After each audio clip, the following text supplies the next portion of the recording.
Smoking causes cancer. Smoking kills. புகைப்பிடித்தல் புற்றுநோயை உண்டாக்கும் மற்றும் உயிரை கொல்லும். Consumption of alcohol is injurious to health. மது அருந்துதல் உடல்நலத்திற்கு கேடு. Subscriber Real Life Incident inspired by subscribers. இந்த சந்தாதாரர்களின் உண்மை சம்பவம் உங்களால் உருவாக்கப்பட்டவை.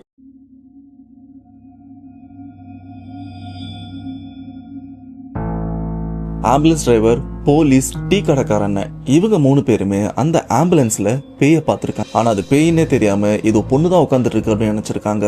ஆனா ஆம்புலன்ஸ் டிரைவருக்கு மட்டும் தெரியும் உள்ள வெறும் டெட் பாடி மட்டும்தான் இருக்குன்னு. இந்த நாள் மேல ஆம்புலன்ஸ் டிரைவர் அந்த டெட் பாடியோட போக வேண்டிய இடத்துக்கு சேஃபா உயிரோட போனாரா இல்லையா அப்படின்னு பார்ட் 2 சம்பவத்தை பத்தி தான் இன்னைக்கு நாம தெளிவா பார்க்க போறோம். அதுக்கு முன்னாடி பார்ட் 1 பார்க்காதவங்க லிங்க் டிஸ்கிரிப்ஷன்லயும் கொடுத்துருக்கேன் அண்ட் ஐ பட்டன்லயும் கொடுத்துருக்கேன். பார்ட் 1 பார்த்துட்டு வந்தா மட்டும்தான் இப்ப என்ன நடக்க போகுது அப்படின்னு உங்களுக்கும் தெளிவா புரிய வரும். I need a strong cup of tea வேணும்.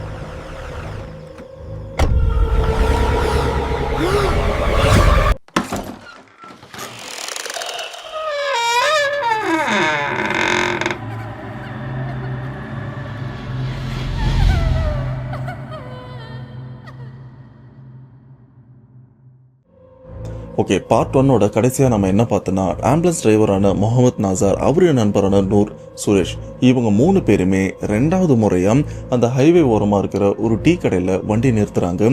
அதுக்கு காரணம் அதிகப்படியான பயமும் அண்டு கொஞ்சம் களைப்பாவும் இருக்கு. இதனால ஆளுங்க இருக்கிற இடத்துல கொஞ்ச நேரம் டைம் ஸ்பெண்ட் பண்ணோம்னா அந்த பயம் போகும். அப்படியே ஒரு டீயை குடிக்கலாம் அப்படின்னு தான் வண்டியை அந்த டீ கடை ஓரமா நிறுத்திருக்காங்க. அப்படி நிறுத்தி அந்த இடத்துல சிறுநீர் கழிக்கலாம் அப்படின்னு 3 பேருமே போனதில்ல. ஆம்புலன்ஸ் டிரைவரான நாசர் அவரும் அந்த வண்டியில சில நடமாட்டம் இருக்கிறத பார்த்திருக்காரு. ஏன் உருவம் கருப்பா இருக்கிற ஒரு உருவத்தையும் பார்த்திருக்காரு. இதே விஷயத்த ஆப்போசிட்ல டீ கடைக்கார அண்ணனும் ஓகே ஆம்புலன்ஸ்ல யாரோ ஒருத்தவங்க இருக்காங்க, ஆம்புலன்ஸ்ல இருந்து இறங்கின 3 பசங்களும் ஓரமா சிறுநீர் கழிக்க போயிருக்கானுங்க அப்படின்னு இந்த ஒரு விஷயத்தெல்லாம் நோட் பண்ணிக்கிறாரு. அதுக்கப்புறம் 3 பேருமே இங்க வந்து டீயும் சொல்லியிருக்காங்க. 3 டீ தான், ஆனா அவர் வழக்கம் போல 4 டீயும் போட்டிருக்காரு. அதுக்கு காரணம் வண்டியில ஒரு பொண்ணு உட்காந்துட்டு இருக்கப்பா, அந்த பொண்ணுக்கு தான் சேர்த்து போட்டிருக்கேன். இது மட்டும் இல்லாம ஆம்புலன்ஸ்ல இருக்கிற அந்த பொண்ணு எனக்கு ஒரு டீ வேணும் அப்படின்ற மாதிரி சைகை கட்டின மாதிரி இருந்ததுப்பா, அதனால தான்ப்பா அவங்களுக்கும் போட்டேன், அவங்களும் உங்க கூட வந்தவங்க தானே அப்படின்னு இந்த மாதிரி விஷயத்தெல்லாம் சொல்ல இதை கேட்ட நாசர், நூர், சுரேஷ் இவங்க 3 பேருமே மரணம் போறாங்க. அப்பதான் நாசரும் அந்த ஒரு விஷயத்த நூர், சுரேஷ் இவங்க 2 பேர்கிட்டயுமே சொல்றாங்க, மச்சான் நம்ம போன டீ கடையில டீ குடிச்சிட்டு இருக்கும் போது அங்க ஒரு போலீஸ் அவரோட குடும்பத்தோட வந்தாரு பாத்தீங்களா, அந்த போலீஸ் கூட நம்ம வண்டியில ஏதோ ஒரு விஷயத்த பார்த்து பயந்துருக்காரு, அவங்க குழந்தை கூட பயந்துருக்குல்ல, ஏன் அந்த டீ கடைக்கார அண்ணா கூட வண்டியில யாரோ இருக்காங்கன்னு சொல்லியிருக்காங்க. சேம் அதே விஷயம் இவரும் சொல்லியிருக்காரு. அண்ட் நானே பார்த்தேன்டா வண்டியில ஏதோ ஒரு உருவம் இருந்தது, அதுவும் கருப்பான ஒரு உருவம், பார்க்கறதுக்கே பயமா இருந்தது.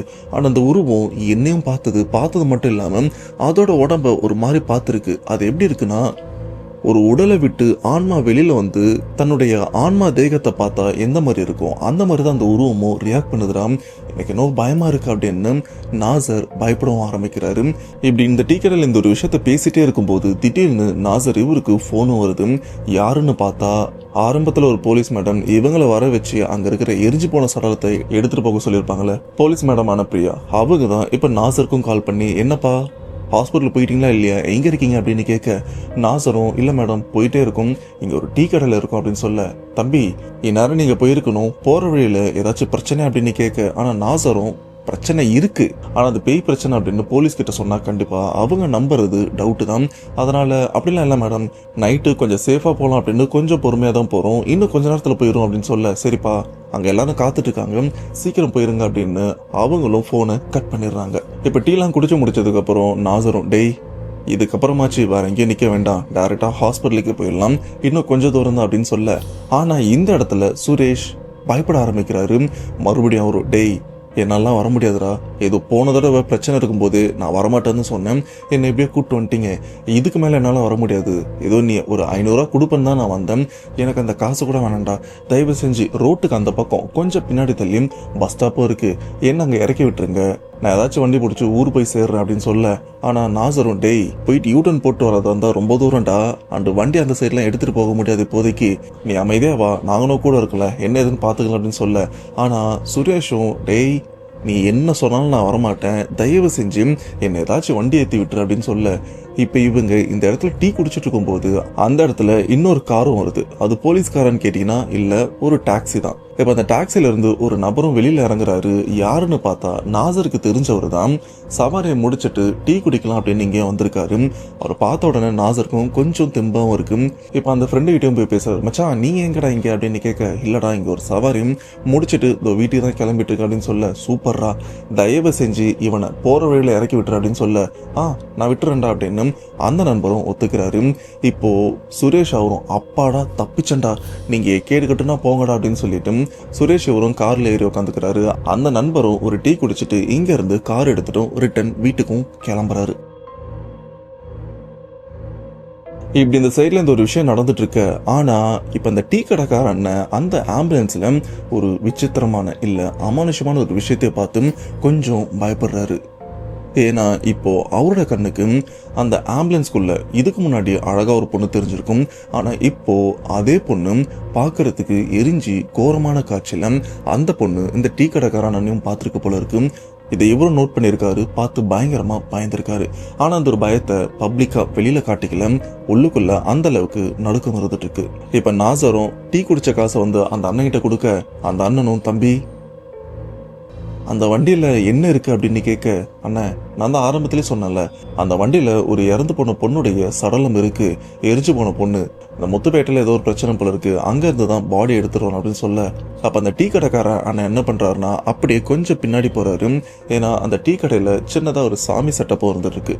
அதுல ஒரு பெரிய சாமி போட்டோல ஒரு மாலையும் இருக்கு, துளசி மாலை. அந்த மாலை எடுத்துட்டு தம்பி தயவு செஞ்சு இதை நீங்க வச்சிருங்க. ஏன்னா இங்க நடக்கிற விஷயத்தெல்லாம் பார்க்கும்போது ஏதோ பிரச்சனையை நோக்கி போற மாதிரி இருக்கு. அண்ட் தயவு செஞ்சு நீங்க எங்கேயுமே வண்டி நிறுத்தாதீங்க அப்படின்னு இதுக்கு முன்னாடி போலீஸ் சொன்னார்ல, அதே விஷயத்த இந்த டீ கடைக்காரனும் சொல்ல நாசருக்கும் புரிஞ்சிருது. இவர் ஏதோ பார்த்திருக்காரு, பார்த்ததுனால தான் இப்படி பயந்துருக்காரு. இந்த சாமி சம்பந்தப்பட்ட விஷயத்த நம்ம கிட்ட கொடுக்குறாரு அப்படின்னு. இப்ப நாசரும் அந்த டீ கடைக்காரன் கொடுக்குற அந்த துளசி மாலையை வாங்கி வச்சுக்கிறாரு. அண்ட் வாங்கி வச்சுட்டு இங்க இருந்து அந்த வண்டி எடுக்கிறாரு. இதுக்கப்புறம் எங்கேயுமே நிறுத்தக்கூடாது, என்ன பிரச்சனை வந்தாலும் நாம ஹாஸ்பிட்டல் போயிடணும் அப்படின்னு வண்டியை முடிஞ்ச வரைக்கும் ரொம்ப வேகமா அந்த ஹாஸ்பிட்டலை நோக்கியும் போயிட்டு இருக்காரு. அண்ட் இந்த டீ கடையில இருந்து அந்த ஹாஸ்பிட்டல் ஒரு 10 கிலோமீட்டருக்குள்ள தான் இருந்துட்டு இருக்கு. எப்படியோ வேகமா ஹாஸ்பிட்டலுக்கும் போயிடுறாங்க. அங்க போலீஸ் டாக்டர் எல்லாருமே இவங்களுக்காக காத்துட்டு இருக்க ஆம்புலன்ஸ் அப்படியே உள்ள எடுத்துட்டு போயிட்டு நிறுத்துறாங்க. இன்ஜினை கூட ஆஃப் பண்ணல, அவசர அவசரமா இறங்கி பின்னாடி அந்த டோரையும் திறக்க போலீஸும் நிக்கிறாங்க. பார்த்தா ஸ்ட்ரக்சர்ல பாடியை காணோம். ஐயோ பாடி எங்கடா போச்சு அப்படின்னு கொஞ்சம் கீழே பார்த்தா தான் தெரியுது, ஸ்ட்ரக்சர்ல இருந்து அந்த பாடி கீழே விழுந்திருக்கு. இந்த ஒரு விஷயத்த போலீஸும் பாக்குறாரு. என்னப்பா ரொம்ப வேகமா வந்தீங்களா அப்படின்னு கேட்க, ஆமா சார் ஆல்ரெடி லேட்டு, அதனால தான் வேகமா வந்தோம் அப்படின்னு சொல்ல, சரி அந்த பாடியை தூக்கி இந்த ஸ்ட்ரக்சர்ல வைங்க அப்படின்னு சொல்ல, நாசர் நூர் இவங்க 2 பேருமே அந்த எரிஞ்சு போன சடலத்தை தூக்கி அந்த ஸ்ட்ரக்சர்லயும் வைக்கிறாங்க. அண்ட் இதுக்கப்புறம் அந்த பாடி ஆச்சு, இந்த ஹாஸ்பிட்டல் ஆச்சு, நம்ம சரண்டர் பண்ணிட்டோம்ப்பா, எல்லா டாக்குமெண்ட்டும் கொடுத்துட்டோம், இதுக்கப்புறம் நமக்கு இதுக்கும் எந்த சம்பந்தமே இல்லை அப்படின்னு ஒரு நிம்மதி பெருமூச்சு விடுறாங்க. ஆனா அந்த ஹாஸ்பிட்டலோட மார்ச்சரியில அந்த பாடி எடுத்துட்டு போய் வைக்க, அந்த மார்ச்சரி மெயின்டைன் பண்ற அந்த அண்ணன் கிட்ட, அண்ணா தண்ணி எங்க கிடைக்கும், வண்டியை கொஞ்சம் கழுவணும் அப்படின்னு சொல்ல, ஹாஸ்பிட்டலோட பின்பக்கம் போப்பா, அங்க தண்ணி இருக்கு, போய் கழுவுற அப்படின்னு சொல்ல, இப்ப நூர் நாசர் இவங்க 2 பேருமே அந்த ஆம்புலன்ஸ் எடுத்துட்டு போயிட்டு அதை கழுவவும் ஆரம்பிக்கிறாங்க. இப்படி ஹாஸ்பிட்டல் பின்னாடி ஆம்புலன்ஸை வச்சு அந்த ஸ்ட்ரக்சர் மற்ற கரப்படைஞ்ச அந்த இடத்தெல்லாம் கழுவிட்டும் இருக்காங்க. அப்படி கழுவும் போது நூர் நாசர் இவங்க 2 பேருமே பேசிக்கிறாங்க, டேய் என்னடா இது இன்னைக்கு பிரச்சனை மேல பிரச்சனை வந்துட்டு இருக்கு, அந்த கண்ணுக்கு பேய் மாதிரிலாம் தெரியுது, இந்த ஒரு விஷயத்த நாம 2 பேரும் பார்த்துருந்தா மட்டும் பரவாயில்ல, ஏதோ நம்ம கற்பனை அப்படின்னு கூட சொல்லலாம். ஆனா அந்த டீ கடைக்காரன், ஏன் போலீஸ், அவருடைய குழந்தை, சின்ன பொண்ணு, இவங்க எல்லாருமே பார்த்து பயந்துருக்காங்க. இப்ப நாம அந்த பாடியை ஹாஸ்பிட்டல்ல சரண்டர் பண்ணிட்டோம், இதுக்கப்புறம் இந்த பிரச்சனை இதோட முடிஞ்சிருமா இல்ல நீடுமா என்னன்னு தெரியலடா அப்படின்னு 2 பேருமே அந்த ஒரு விஷயத்த போட்டு குழப்பிட்டும் இருக்காங்க. இப்படி ஓரளவுக்கு தண்ணியை வச்சு கழுவுனதுக்கு அப்புறம் சரிடா நம்ம கிளம்பலாம், நம்ம ஊர்ல போய் பார்த்துக்கலாம் அப்படின்னு சொல்லிட்டு அந்த ஹாஸ்பிட்டல்ல இருந்து ஆம்புலன்ஸ் எடுத்து மறுபடியும் அப்படியே ஹைவே பிடிக்கிறாங்க. ஹைவே பிடிச்ச ரிட்டர்ன் திரும்ப அவங்க ஊர் பக்கமும் வந்துட்டு இருக்காங்க. இன்னும் பொழுது விடியவும் இல்லை, இன்னமும் இருட்டா தான் இருந்துட்டு இருக்கு. இப்ப ஆம்புலன்ஸ்ல நூர் நாசர் இவங்க 2 பேரும் தான் போயிட்டு இருக்காங்க. நூர் தான் வண்டி ஓட்டிட்டு இருக்காரு, நாசர் பக்கத்துல உட்காந்துட்டு இருக்காரு. அந்த இரவுல திரும்ப ரிட்டர்ன் ஹைவேல போயிட்டே இருக்கும்போது வண்டிக்கு பின்னாடி இருந்து யாரோ முனகிற சத்தமும் கேக்குது. ஐயோ முடியலையே, எரியுது, என்ன காப்பாத்துங்க அப்படின்னு யாரோ ஒருத்தவங்க வழியில முனகிற சத்தமும் கேக்குது. இந்த சத்தம் ஃபர்ஸ்ட் நாசருக்கு தான் கேட்டிருக்கு. லைட்டா அப்படி திரும்பி பார்த்துருக்காரு. என்ன இது, நம்ம தான் அந்த பாடியை ஹாஸ்பிட்டலில் கொடுத்துட்டோமே, மறுபடியும் அந்த சத்தம் வருது, ஒருவேளை இது என்னுடைய கற்பனையா இருக்குமா அப்படின்னு அவர் என்ன பண்றாருன்னா, அந்த ஆம்புலன்ஸ்ல சின்னதா மியூசிக் சிஸ்டமும் இருக்கு, பாட்டு போட்டு கேட்டு வரலாம். ஏன்னா பயம் இருக்கு, ஏதாச்சும் பாட்டு போட்டா அந்த பாட்டுல நம்ம கவனம் போகும், பயம் தெரியாது அப்படின்னு அவங்களுக்கு பிடிச்ச பாட்டு போட்டு அப்படியே வண்டி ஓட்டிட்டும் இருக்காங்க. ஆனா அந்த பாட்டு ஓடும் போதும் அந்த பாட்டு சத்தத்தை தாண்டி அந்த முனகிற சத்தமும் கேக்குது. என்னை காப்பாத்துங்களேன், என்னால முடியல, எரியுது அப்படின்னு அந்த ஒரு சத்தம் ரொம்பவே தெளிவா கேட்க, இப்ப நாசர் என்ன பண்றாருன்னா, என்ன ரொம்பவே டிஸ்டர்பன்ஸா இருக்கு, சரி பாட்டு சத்தத்தை கொஞ்சம் அதிகப்படுத்தி வைப்போம் அப்படின்னு அந்த சத்தத்தை அதிகப்படுத்துறாரு. ஆனா இப்போ எந்த பிரச்சனையுமே இல்லை, அப்படியே ஓரளவுக்கு ஜாலியா போயிட்டே இருக்கும் போதும் மறுபடியும் அந்த சத்தத்தை தாண்டி அந்த முனகிற சத்தம் ரொம்பவே கிட்ட. நாசர் காது பக்கத்துல என்னை காப்பாத்துங்க அப்படின்னு யாரோ வழியில துடிக்கிறாங்க. அப்படி வழியில துடிக்கும் போது பக்கத்துல வண்டி ஓட்டிட்டு இருக்கிற நூர் என்ன பண்றாருன்னா, திடீர்னு அந்த பாட்டை ஆஃப் பண்ணிட்டு, டேய் இதை கேள அப்படின்னு ஏதோ ஒரு விஷயத்த கூர்ந்து கவனிக்க சொல்றாரு. நாசரும் பயத்தோட என்னராச்சு கேள அப்படின்னு சைகை மட்டும் காட்டுறாரு. அப்படி சைகை காட்டும்போது அந்த சத்தம் ரொம்பவே அதிகமா கேக்குது. என்னை காப்பாத்துங்களேன், என்னால முடியல, ஐயோ முடியல அப்படின்னு அந்த பெண்ணுடைய அழுகுரல் ரொம்பவே அதிகமா கேட்க, அப்பதான் நாசருக்கே புரியுது, இந்த சத்தம் எனக்கு மட்டும் கேட்கலடா, இவனுக்கும் கேட்டிருக்கு. சரியா அந்த முனகல் சத்தம் கேட்கும் போது வண்டி பெட்ரோல் இல்லாம அடைச்சா ஒரு மாதிரி அடையும் பாத்தீங்களா, அந்த மாதிரி தான் இந்த ஆம்புலன்ஸும் தடுமாறுது. என்னடா டீசல் எதனா கம்மியா இருக்கான்னு பார்த்தா டீசல்லாம் தேவையான அளவு இருந்துட்டு இருக்கு. ஆனா இருந்தாலும் அந்த வண்டியில தேவையான எரிபொருள் இல்லாத மாதிரி வண்டி அடைக்கவும் ஆரம்பிக்குது. திடீர்னு ஒழுங்கா போகுது, திடீர்னு வண்டி தடுமாறுது. ஆனா அந்த சமயம் அந்த முனகல் சத்தமும் இல்ல. இப்ப வண்டி சாதாரணமா ஓடிட்டே இருக்கும் போதும் மறுபடியும் அந்த முனகல் சத்தம் கேட்க, அப்படியே அந்த முனகல் சத்தம் ஒரு பெரிய சத்தத்தோட, சொல்ல போனா ஒரு பொண்ணு அலர்னா எப்படி இருக்கும் அந்த அலர் சத்தத்தோட அந்த சத்தம் அப்படியே நிறுத்திட்டு ஒரு 2-3 செகண்டுக்கு அப்புறம் தெளிவான குரல் பேசவும் ஆரம்பிக்குது. வண்டியை நிறுத்துங்கடா, வண்டியை நிறுத்துங்க, வண்டியை திருப்பி என் உடம்பை எங்கே கொடுத்தீங்களோ அங்கேயே வண்டி எடுத்துட்டு போங்க, எனக்கு என் உடம்பு வேணும், மரியாதையா வண்டியை திருப்புங்க அப்படின்னு ரொம்பவே கோபத்தோட ரொம்பவே வெறியோட ஒரு பொண்ணு ஆம்புலன்ஸ் டிரைவரான நாசர், நூர் இவங்க 2 பேரையுமே மிரட்ட ஆரம்பிக்குது. இப்ப நண்பரான நூறு தான் வண்டி ஓட்டிட்டு இருக்காரு. திடீர்னு கோவத்துல, ஏய் யார் நீ, எதுக்கு வண்டி நிறுத்த சொல்ற அப்படின்னு கோவத்தோட அவரும் கத்த, அதுக்கேற்ற மாதிரி வண்டியை நிறுத்துறா, வண்டியை திருப்பி எங்கே என் உடம்பு கொடுத்தீங்களோ அங்கே எடுத்துட்டு போங்க, வண்டியை நிறுத்து அப்படின்னு கோவத்துல கத்திட்டும் இருக்கு. ஆனா நூர் இவர் வண்டியை நிறுத்துறான்னு கேட்டீங்கன்னா வண்டியை நிறுத்தாம வேகமா தான் போய்கிட்டும் இருக்காரு. இந்த இடத்துல நூர் இவர் தைரியமா இருக்கிறதுக்கு காரணம், இதுக்கு முன்னாடி இவங்க வாழ்க்கையில நாசர், நூர் இவங்க நண்பர்களுக்கு சில பேய் சம்பவங்களும் நடந்திருக்கு. அதோட வெளிப்பாடா தான் கொஞ்சம் தைரியமா இருந்திருக்காங்க. ஆனா உள்ளுக்குள்ள நடுக்கம் இருக்கு. இருந்தாலும் பயத்தை வெளிக்காட்டிக்கிட்டா கண்டிப்பா இந்த நிலைமை இன்னும் மோசமாயிரும் அப்படின்னு அவருக்கு தெளிவா தெரிஞ்சதுனாலதான் கொஞ்சம் சாதாரணமா இருக்க முயற்சி பண்ணிட்டும் இருக்காரு. நூறும் வண்டி நிறுத்தாம வேகமா போயிட்டு இருக்காருல, திடீர்னு மறுபடியும் வண்டி எரிபொருள் இல்லாம அடைக்கவும் ஆரம்பிக்க, வண்டி திடீர்னு ஆஃப் ஆயிருது. ஆஃப் ஆன உடனே அப்படியே கிளச்சை பிடிச்சி அந்த வண்டியை அட்ஜஸ்ட் பண்ணி ரோட்டோரமா நிறுத்திடுறாங்க. இப்ப அந்த ஹைவேல ஒரு சில வண்டிகள்லாம் போயிட்டு இருக்கு. ஆனா அந்த இருட்டுல இவங்களுக்கு பக்கத்துல யாருமே இல்லை, எந்த வண்டியுமே நிக்கல. நாசரும் நூறும் ரொம்பவே பொறுமையா, டேய் ரிலாக்ஸா இரு, வண்டியை ஸ்டார்ட் பண்ணு அப்படின்னு சொல்ல வண்டியை ஸ்டார்ட் பண்ண முயற்சி பண்றாங்க. ஆனா வண்டி ஸ்டார்ட் ஆகல. என்னடா இது, வண்டி ஸ்டார்ட் ஆக மாட்டேங்குது. சரி டிஸ்பிளேல ஏதாச்சும் வார்னிங் லைட் எரியுது அப்படின்னு செக் பண்ணி பார்த்தா எல்லாமே சாதாரணமா தான் இருக்கு. இருந்தாலும் என் வண்டி ஸ்டார்ட் ஆகல அப்படின்னு ஸ்டார்ட் பண்ண முயற்சி பண்ணும்போது இவங்களுக்கு பின்பக்கம் அந்த வண்டியில சின்னதா ஜன்னல் மாதிரி ஒரு செட்டப் இருக்கும் பாத்தீங்களா, அது வழியா பின்னாடி பேஷண்ட்ஸ் ஆளுங்க உட்காந்தாங்கன்னா தெளிவா தெரிவாங்க. இங்க டிரைவர் சீட்ல உட்காந்துட்டு பின்னாடி என்ன நடக்குது ஏது அப்படின்னு தெளிவா கேட்டுக்கவும் முடியும், பார்த்துக்கவும் முடியும். இப்ப அந்த ஜன்னல் திறக்கிற சத்தமும் கேக்குது. நூர் இங்க டிரைவர் சீட்ல உட்காந்துட்டு இருக்காரு, நாசர் பக்கத்துல உட்காந்துட்டு இருக்காரு. 2 பேர் கையுமே முன்னாடி தான் இருக்கு. அப்படி இருக்கும்போது அந்த ஜன்னலை யார் திறக்கிறா அப்படின்னு அப்படி பயத்தோட திரும்பி பார்க்கும்போது திடீர்னு அந்த ஜன்னலுக்குள்ள இருந்து ஏதோ ஒரு கை வெளியில வந்து நூர் அவருடைய கழுத்தை போட்டு இறுக்கி கொல்ல முயற்சி பண்ணுது. இந்த ஒரு விஷயத்த நாசரும் பாக்குறாரு. வெறும் கை மட்டும் தான் தெரியுது. அந்த கையும் நெருப்புல எரிஞ்சு தீஞ்சி கருகி போயும் இருக்கு. அதுவும் மேல இருக்கிற தோல்லாம் நல்லா தீஞ்சி உள்ள இருக்கிற எலும்பு நரம்பெல்லாம் ரொம்பவே தெளிவா தெரியுது. அப்படிப்பட்ட ஒரு கோரமான கை நூருடைய கழுத்தை பிடிச்சி நெரிக்கவும் ஆரம்பிக்குது. நூறும் அந்த மரண பிடியில இருந்து தப்பிக்கிறதுக்காக முயற்சி பண்ணிட்டு இருக்காரு. நாசருக்கும் என்ன பண்றதுன்னு தெரியாம முழிச்சிட்டு இருக்க. அப்ப நூர் என்ன பண்றாருன்னா எப்படியோ அந்த பிடியில இருந்து தப்பிச்சு வண்டியில இருந்து இறங்கிட்டாரு. இவர் வண்டியில இருந்து இறங்கினதை பார்த்து நாசரும் அந்த ஆம்புலன்ஸ்ல இருந்து வெளியில இறங்கிடுறாரு. சில பேர் யோசிப்பீங்க, எப்படிப்பா நூர் அந்த பேயோட மரண பிடியில இருந்து தப்பிச்சாரு அப்படின்னு. இந்த இடத்துல நூர் இவர் தப்பிச்சாருன்னு சொல்றதை விட ரெண்டாவது டீ கடைக்காரன் ஒரு துளசி மாலையை கொடுத்துருப்பாங்கல்ல, இதை பாதுகாப்புக்கு வச்சுக்கப்பா, ஏன்னா உங்களை சுத்தி ஏதோ பிரச்சனை இருக்குன்னு தெரியுது, இந்த ஒரு பொருளை மட்டும் பாதுகாப்புக்காக வச்சுங்க அப்படின்னு கொடுத்துருப்பாங்க. இப்ப அந்த ஜன்னல் வழியா கைவிட்டு நூறுடைய கழுத்தை நெரிச்சிட்டு இருக்கிற அந்த மரணப்பிடியிலிருந்து எப்படி தப்பிக்கிறதுன்னு யோசிக்கும் போதுதான் நூறுக்கு அந்த டேஷ்போர்ட்ல அந்த துளசி மாலை இருக்கிறது தெரிஞ்சிருக்கு. அந்த துளசி மாலையை அப்படியே எக்கி எடுத்திருக்காரு. எடுத்து அந்த எரிஞ்சு போன கை கிட்ட அப்படியே வச்சிருக்காரு. வச்சதுனால அந்த பேயோட கைக்கு ஏதோ நெருப்பு பட்ட மாதிரி வழியில கையை எடுத்திருக்கு.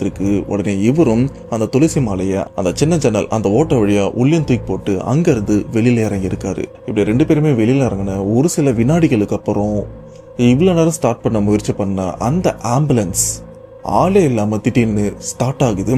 ஸ்டார்ட் ஆகி அப்படியே நிக்குது. வண்டி நகர்லாம் இல்ல, ஜஸ்ட் வண்டி ஸ்டார்ட் ஆகி அப்படியே நிக்குது. என்னடா இது, இவ்வளவு நேரம் நம்ம உள்ள மாங்கு ஸ்டார்ட் பண்ண முயற்சி பண்ணோம், வண்டி ஸ்டார்ட் ஆகல. ஆனா இப்ப வண்டியில இருந்து இறங்கினதுக்கு அப்புறம் வண்டி ஸ்டார்ட் ஆயிருக்கே அப்படின்னு நூர் நாசர் அப்படியே மறண்டு போய் அந்த வண்டிய பாக்குறாங்க. சரிடா, இப்ப நாம எப்படி இங்க இருந்து வீட்டுக்கு போறது? ஏதோ திக்கு தசை தெரியாத காட்டுக்குள்ள இருக்கிற மாதிரி இருக்கு, என்ன பண்றது அப்படின்னு யோசிக்க, அப்ப நாசர், டேய் அங்க பாரு, யாரோ ஒருத்தவங்க அங்க உட்காந்து இருக்கிற மாதிரி இருக்கே அப்படின்னு நாசரை கூப்பிட்டு காட்ட, நாசரும் பாக்குறாரு. ஆமாடா, ஏதோ வயசான தாத்தா மாதிரி இருக்காரு, ஆளு பாக்குறதுக்கு ஒரு மாதிரி தினுசாதான் இருக்காரு. ஆனா எவ்வளவு நேரமா இங்க உட்கார்ந்து இருக்காருன்னு தெரியலையே. நம்ம வண்டியை நிறுத்தும் போது கூட வண்டியோட ஹெட்லைட் வெளிச்சத்துல இங்க யாருமே இல்லையே. இப்ப வண்டி தன்னால ஆன் ஆயிருக்கு. அந்த ஹெட்லைட் வெளிச்சத்துல முன்னாடி உட்கார்ந்து இருக்கிற அந்த வயசானவரு ரொம்பவே தெளிவா தெரியறாரு. நல்லா முறுக்கு மீசெல்லாம் வச்சிருப்பாரு. யாரா இருப்பாரு அப்படின்னு குழப்பத்தோட ரெண்டு பேருமே அந்த பெரியவரையும் பார்த்துட்டு இருக்காங்க. இப்ப அந்த வயசான தாத்தா நூர் நாசர் இவங்க ரெண்டு பேருமே அப்படி சைகல இங்க வாங்க அப்படின்னு கூப்பிடுறாங்க. ரெண்டு பேருமே அந்த தாத்தாவை பார்த்ததுக்கு அப்புறம் பயம்லாம் இல்ல, சாதாரணமா இருக்கு. அவர் கூப்பிடுறாரு, வா போலாம் அப்படின்னு ரெண்டு பேருமே போறாங்க. என்ன தம்பிங்களா, இந்த நேரத்துல இங்க என்ன பண்றீங்க, வீட்டுக்கு போகல அப்படின்னு கேட்க, இல்ல தாத்தா இந்த மாதிரி வேலையெல்லாம் முடிச்சுட்டு வந்தோம், ஒரே பிரச்சனையா இருக்கு, எங்களுக்கு வீட்டுக்கு போகணும், பயமா இருக்கு அப்படின்னு சொல்ல, சரி வண்டி எடுங்க கிளம்புங்க, எந்த பிரச்சனையுமே இல்லை, இதுக்கப்புறம் உங்களுக்கு எதுவும் ஆகாது அப்படின்னு அந்த வயசானவரும் சொல்ல, இல்ல தாத்தா ரொம்பவே பயமா இருக்கு, வர வழியில பல பிரச்சனை நடந்தது அப்படின்னு சொல்ல, அட நான் தான் சொல்றேன்லப்பா எதுவும் ஆகாது, அந்த வண்டியில ஒரு துளசி மாலை இருக்குல்ல, அதை எடுத்து உங்க கழுத்துல போட்டுங்க, எந்த பிரச்சனையுமே இருக்காது, நீங்க எங்க போய் சேரணுமோ அந்த இடத்துக்கு நிம்மதியா போய் சேருவீங்க, நிம்மதியா போயிட்டு வாங்க அப்படின்னு சொல்ல, இவர் இந்த விஷயத்த சொன்னதுக்கு அப்புறம் இவங்க ரெண்டு பேருக்குள்ளயுமே ஒரு தைரியமும் பிறகுது. சரிடா நம்ம எப்படியாச்சும் வீடு போய் சேர்ந்துரும் அப்படின்னு அந்த தாத்தா கிட்ட, சரி தாத்தா நாங்க போயிட்டு வந்துடும் சொல்லிட்டு அங்க இருந்து ஆம்புலன்ஸ் கிட்டே வராங்க. ஆனா அந்த துளசி மாலை இருக்குல்ல, அதை எடுத்து நூர் அவர் கழுத்துலயும் போட்டுக்கிறாரு. வண்டி எடுத்தவங்க தான் அங்க இருந்து டைரக்டா வீட்டுக்கும் போறாங்க. ஆனா அந்த இடத்துல ஒரு வயசான தாத்தா இந்த மயில் கல்லு, இந்த ஊருக்கு எத்தனை கிலோமீட்டர்ப்பா அப்படின்னு மயில் கல்லாம் இருக்கும்ல, அந்த மயில் கல் மேலதான் உட்காந்துட்டு இருந்தாரு. அந்த மயில் கல்லை தாண்டும் போது அந்த வயசானவர் எங்க போனாருன்னு தெரியல. ஏன்னா ரெண்டு பக்கமும் இருளோன்னு காடாதான் இருந்துட்டு இருக்கு. இதுல இவர் எங்க போனாரு எங்க ஆனாருன்னு தெரியாம ரெண்டு பேருமே குழம்பி இருக்காங்க. இப்படி சேஃபா ரெண்டு பேருமே அவங்கவுங்க வீட்டுக்கிட்டே வந்துட்டாங்க. அப்படி வீட்டுக்கிட்ட வந்ததுக்கு அப்புறம் நூர் அந்த கழுத்துல போட்டிருக்கிற அந்த துளசி மாலையை கழட்டி நாசருக்கும் கொடுத்துறாரு. நாசரும் அவர் வாங்கி அவர் கழுத்துலயும் போட்டுக்கிறாரு. இப்ப நூர் அவரோட வீட்டுக்கும் போயிட, நாசரும் அவர் வீட்டுக்கு வந்துடுறாரு. அவங்க மனைவியும் நாசரை பாக்குறாங்க. சரிங்க போய் குளிச்சுட்டு வாங்க அப்படின்னு சொல்ல, நாசரும் ஃபர்ஸ்ட் குளிச்சே ஆகணும் அப்படின்னு அவங்க வீட்டு பக்கத்துலேயே வாய்க்காலும் இருக்கு, தண்ணி நல்லா போயிட்டு இருக்கு, சரி அதில் போய் குளிப்போம், தண்ணி நல்லா சில்லுன்னு இருக்கும் அப்படின்னு சொல்லிட்டு சோப்பு டவல் எல்லாத்தையுமே அங்கே ஓரமாக வச்சுட்டு அவருடைய சட்டையெல்லாம் கழட்டிடுறாரு. கூடவே அந்த துளசி மாலை அதையும் கழட்டி அந்த சட்டைக்கு மேலே வச்சிடறாரு. இப்போ போயிட்டு அந்த வாய்க்காலில் போகிற தண்ணியில் இறங்கி அப்படி தலையை முங்கி எந்திரிக்கிறாரு. எந்திரிச்சா இவ்வளவு நேரம் முனகிற சத்தம் அந்த குரல் தூரத்துல பார்க்கும்போது உருவம் மாதிரி இருந்த அந்த ஒரு விஷயம் இப்போ ரொம்பவே பக்கத்துல 2 அடி வித்தியாசத்துல இவரை பயமுறுத்துற மாதிரி அந்த பேய் வந்து நிக்குது. அதாவது அந்த எரிஞ்சு போன பெண்ணுடைய ஆன்மா. இதை பார்த்த நாசருக்கு கை கால்லாம் நடுங்கவும் ஆரம்பிக்குது. இப்பதானே தண்ணியில முங்கி எந்திரிச்சாரு. எந்திரிச்ச அடுத்த செகண்டே உடம்புலாம் சூடாய் உடம்பு வேர்க்கிற விஷயத்த அவரால் தெளிவா உணர முடியுது. ஏன்னா அந்த பொண்ணு எரிஞ்சு போய் தானே இறந்து போனாங்க. அந்த எரிஞ்சு போன கோரமான உருவத்தை தான் இப்போ நேருக்கு நேர் பாக்குறாரு. சொல்ல போனா இப்போ விடியல, இன்னும் கொஞ்சம் போனாதான் விடியவும் ஆரம்பிக்கும். இப்போ அந்த இருட்டு இருக்கு, அந்த இருட்டுல தான் இந்த ஒரு சம்பவமும் நடந்துட்டு இருக்கு. இப்ப நாசர் பயத்துல உடம்ப தொட்டு பாக்குறாரு. ஐயோ, அந்த துளசி மாலை இல்லாதனாலதான் இது நம்மளை துரத்தி வந்திருக்கு. அது அந்த சட்டை கிட்ட இருக்கு, கரையோரமா இருக்கு. இப்போ நம்ம இங்க இருந்து அங்க போயிட்டு எடுக்கிறதுக்குள்ள இது நம்மள ஏதாச்சும் பண்ணிருமோ அப்படின்னு ஒரு பக்கம் பயம் இருக்கு.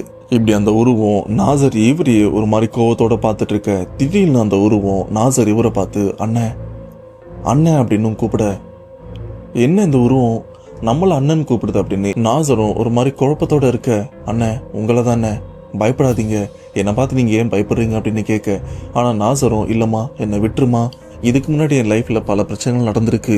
இப்ப எனக்கு கல்யாணமாய் மனைவி இருக்காங்க, அம்மா அப்பாலாம் இருக்காங்க, அவங்க எல்லாருமே என்னை நம்பிதான் இருக்காங்க. நான் இல்லைன்னா அவங்க ரொம்பவே கஷ்டப்படுவாங்க, தயவு செஞ்சு என்னை விட்டுரு அப்படின்னு சொல்ல, ஆனா அந்த பெண்ணுடைய ஆன்மா அண்ணன் நீங்க எனக்கு ஒரே ஒரு உதவி பண்ணணும் அப்படின்னு சொல்ல, உதவியா, ஐயோ பேய் உதவி கேட்டாலே அது பிரச்சனை தான் போய் முடியுமே அப்படின்னு நாசருக்கு ஒரு பயமும் இருக்கு.